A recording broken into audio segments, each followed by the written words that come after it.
Hello friends, आज का ये करंट अफेयर्स द हिंदू का एनालिसिस 15 जनवरी 2026 का है। और आज का जो टॉपिक है, सबसे पहला टॉपिक है यूथेनेसिया। यूथेनेसिया का मतलब होता है इच्छा मृत्यु। मतलब कोई भी आदमी जब बहुत हॉस्पिटल में मतलब भर्ती होता है, कोमा में चला जाता है, कोई ऐसा बीमारी या कोई ऐसा इलाज होता है जो कि मतलब कोई ऐसा बीमारी होता है जो लाइलाज हो जाता है और बहुत लंबे समय तक वो हॉस्पिटल में एडमिट होता है, जिससे उसका परिवार का जो सारा पैसा है उसके इलाज में लग जाता है। तो कहीं ना कहीं ये बेरोजगारी को भी लाता है, इससे भी रिलेटेड है।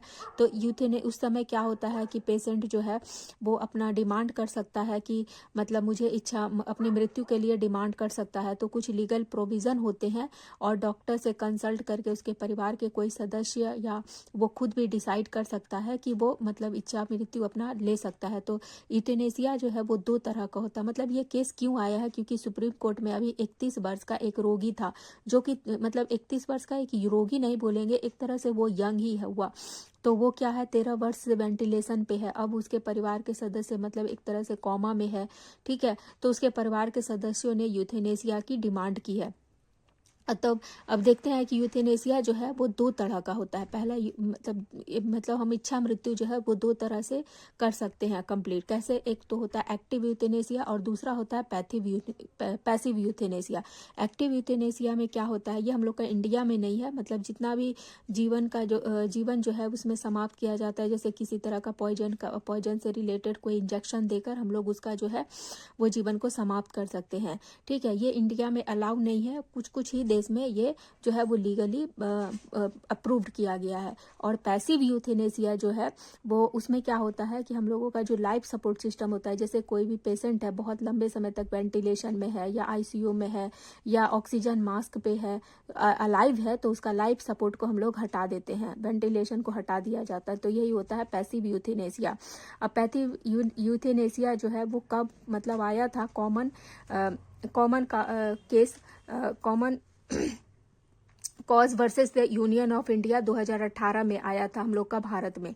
और ये क्वेश्चन पूछा जा सकता है कि गरिमापूर्ण मृत्यु, right to die with the dignity, ये किस आर्टिकल से रिलेटेड है, ये क्वेश्चन पूछा जा सकता है। तो ये फंडामेंटल राइट आर्टिकल 21 से रिलेटेड है, ठीक है, कि राइट टू मतलब जीवन जीने का अधिकार से ही रिलेटेड है, right to die with the dignity. मतलब कोई भी इंसान जो है वो गरिमापूर्ण मृत्यु का डिमांड अपने लिए कर सकता है और ये आर्टिकल 21 के तहत आता है, ठीक है। इसके लिए रिलेटेड क्या गाइडलाइंस जो है वो उसका क्या आधार था, तो वो अरुणा सेनवाग का केस था जो कि 2011 में आया था। तो आपको याद यही रखना है कि अगर क्वेश्चन में दिया रहेगा कि हम लोग का जो पैसिव यूथेनेसिया में क्या होता है, पहला नंबर तो रहेगा कि लाइफ सपोर्ट हटा दिया जाता है, उसके बाद कौन से केस से रिलेटेड है और इसका क्या गाइडलाइन है, गाइडलाइन में अरुणा सेनवाग का केस रहेगा। उसके बाद एक और रह सकता है कि ये भारत में अलाउ है या नहीं है, मतलब क्या पैसिव यूथेनेसिया जो है वो भारत में अलाउ है, तो हाँ है। और एक्टिव यूथेनेसिया भी हम लोग का भारत में अलाउ है, तो ये नहीं अलाउ है, ठीक है।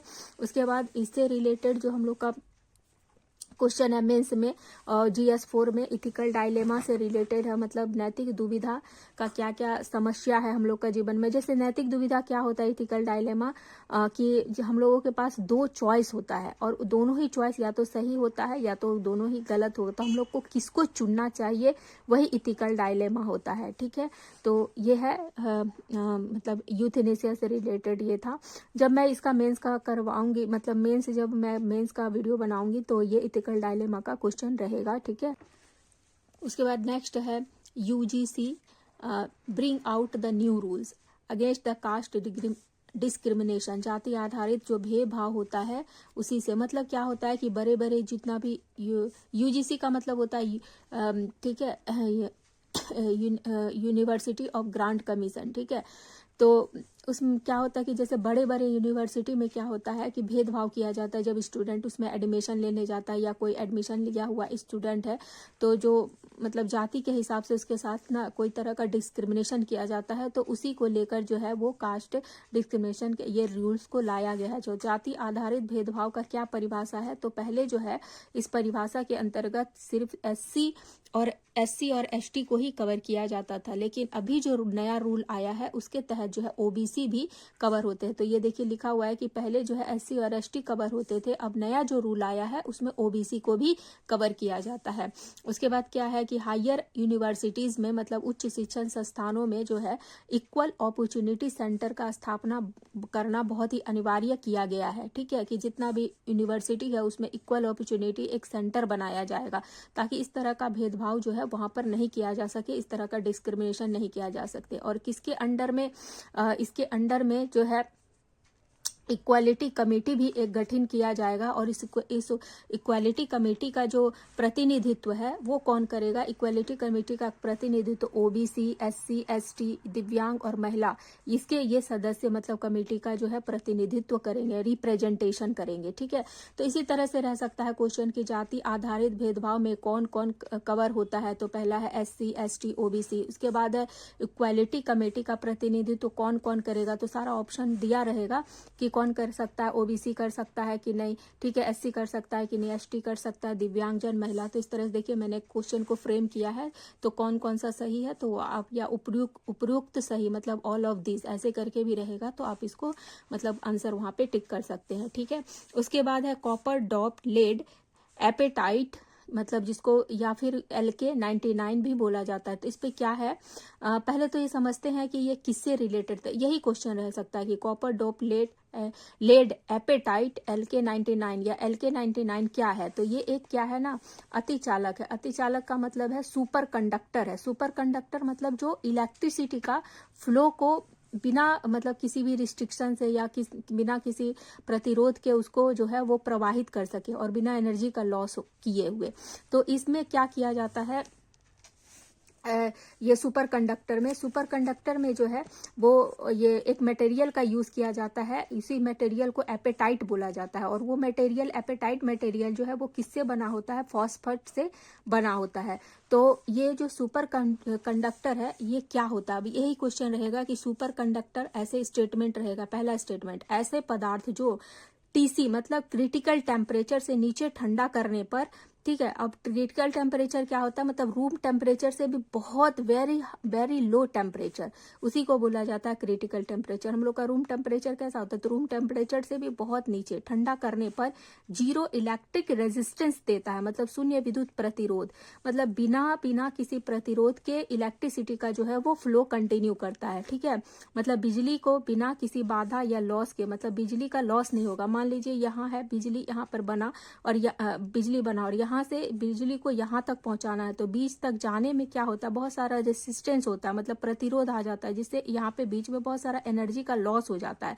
तो इस एनर्जी का लॉस को खत्म करने के लिए, मतलब ये एनर्जी का लॉस नहीं हो, यहाँ से यहाँ डायरेक्ट इलेक्ट्रिसिटी चला जाए, जो हम लोग बिजली बनाया जाता है, तो इलेक्ट्रिसिटी का जो ट्रांसमिशन है बहुत बिना एनर्जी का लॉस किए हो जाए। ठीक है, तो उसके बाद दूसरा स्टेटमेंट रह सकता है सुपर कंडक्टर में कि ये चुंबकीय क्षेत्र को प्रतिकर्षित मतलब मिसेनर इफेक्ट क्रिएट करता है, जिससे क्या होता है, मैग्नेटिक लेविटेशन होता है। मैग्नेटिक लेविटेशन होता है जो कि ट्रेन में इसका उपयोग किया जाता है। और MRI मशीन में बहुत हाई मैग्नेटिक फील्ड को क्रिएट करने के लिए, मतलब बहुत देखे होंगे आप हॉस्पिटल जाते हो, मतलब MRI जब कराने जाता है कोई, तो वहाँ पे रहता है कि ये बहुत ही हाई मैग्नेटिक क्षेत्र है, चुंबकीय क्षेत्र है। तो ठीक है, तो वहाँ से दूर रहने के लिए वार्निंग, बहुत सारा गाइडलाइंस दिया रहता है, तो यही क्रिएट करता है ये। ठीक है, तो इसी तरह से स्टेटमेंट रहेगा सुपर कंडक्टर का। तो पहला रहेगा कि ऐसे पदार्थ है जो कि क्रिटिकल के नीचे ठंडा करने पर 0 इलेक्ट्रिक रेजिस्टेंस उत्पन्न करते हैं। ऐसे 3-4 पॉइंट, कौन सा सही है कौन सा गलत है, या इसी स्टेटमेंट को घुरा देंगे। तो आप मेन कीवर्ड को याद कर लीजिएगा। ठीक है, अब ये इसका क्या है, सुपर कंडक्टर का एप्लीकेशन क्या होता है। ऐसे भी क्वेश्चन आ सकता है कि सुपर कंडक्टर का क्या अनुप्रयोग है। एप्लीकेशन मतलब अनुप्रयोग क्या क्या है, तो अभी मैंने बताया कि MRI मशीन में क्या करते हैं हम लोग, चुंबकीय क्षेत्र को बनाने में, बहुत हाई मजबूत स्ट्रॉन्ग मैग्नेटिक फील्ड को क्रिएट करने के लिए MRI मशीन में हम लोग जो है सुपर कंडक्टर का यूज करते हैं। ठीक है, दूसरा है मतलब क्वेश्चन का फॉर्म दिया रहेगा और 3-4 मल्टीपल ऑप्शंस रहेंगे, सारा सही गलत ऐसे। तो मैगलेव ट्रेन में क्या होता है, घर्षण को कम करने के लिए, ट्रेन को पटरी से ऊपर उठाने के लिए यूज किया जाता है। उसके बाद कण त्वरक मतलब पार्टिकल एसिलिटेटर के रूप में भी यूज किया जाता है, ठीक है, मजबूत चुंबक बनाने के लिए। और शक्ति संचरण मतलब जो अभी मैंने बताया कि इलेक्ट्रिक को क्या करते हैं, यहाँ से यहाँ तक ले जाने के लिए बहुत सारा बीच में एनर्जी है उसका लॉस हो जाता है, तो उस लॉस को बचाने के लिए पावर ट्रांसमिशन में ऊर्जा हानि बिना बिजली पहुंचाना, मतलब किसी भी एनर्जी का बिना लॉस किए हुए है एनर्जी का ट्रांसमिशन करना एक जगह से दूसरे जगह, ठीक है, ये है। तो ये वाला था, मतलब क्वेश्चन में पूछा जा सकता है। LK99 ये भी क्वेश्चन आ सकता है। और 3-4 स्टेटमेंट, मतलब दूसरा फॉर्मेशन क्वेश्चन का ये हो सकता है सुपर कंडक्टर को लेके, और तीसरा फॉर्मेशन अनुप्रयोग को लेके, ठीक है। तो ये सारा मैंने दिखा दिया। उसके बाद है सेव कुरुंजी, ये एक अभियान था जिसका सूत्रधार मतलब जो शुरू किए थे वो राजकुमार थे, उनका निधन हो गया, मतलब उनका मृत्यु हो गया है। और उन्हीं का प्रयास से क्या किया गया था, केरला गवर्नमेंट ने क्या है इडुक्की जिले में नील कुरुंजी का अभ्यारण्य का स्थापना किया था। तो ये पूछा जा सकता है कि नील कुरुंजी अभ्यारण्य जो है ये कहाँ पे है, तो एक जगह भी पूछा जा सकता है। और किसके प्रयास से शुरू किया गया था, तो ये भी पूछा जा सकता है, ठीक है। और नील कुरुंजी जो है सेव कुरुंजी अभियान जो है वो एक नील कुरुंजी जो है एक फूल से रिलेटेड है, ठीक है। ये जो नील कुरुंजी अभ्यारण्य है ये नील कुरुंजी फूल से रिलेटेड है, क्योंकि 12 साल में एक बार जो है वो फूल खिलता है। अब ये सोच लीजिए, इंपॉर्टेंट थोड़ा सा क्वेश्चन है कि 12 साल में एक बार वो फूल खिलता है, ठीक है। इसका साइंटिफिक नेम क्या है, स्ट्रॉबिलैंथस कुंथियाना, ठीक है, स्ट्रॉबिलैंथस कुंथियाना इसका नील कुरुंजी फूल का साइंटिफिक नेम है। उसके बाद नेक्स्ट है फर्स्ट वल्चर सेफ जोन, ये इंपॉर्टेंट है, इसको 2 स्टार लगा के रखिएगा, क्योंकि वल्चर को हम लोग का देश में संख्या बहुत कम हो चुका है। और वल्चर क्या स्कैवेंजर है, स्कैवेंजर का पक्षी वर्ड का मतलब होता है कि हम लोग का देश में जितना भी सड़ा गला और इन्वायरमेंट को जो गंदा करने वाला, प्रदूषित करने वाला और वायरस बैक्टीरिया फैलाने वाला जितना भी कचरा होता है सड़ा गला को, सबको जो है वल्चर खा लेता है। लेकिन अभी वल्चर का संख्या हम लोग का देश में बहुत कम हो गया, इसीलिए इसको प्रोटेक्ट करने के लिए तमिलनाडु में क्या किया गया है, नीलगिरी बायोस्फीयर रिजर्व बनाया गया है, ठीक है। और मोयर नदी की घाटी पे बनाया जाएगा, ठीक है।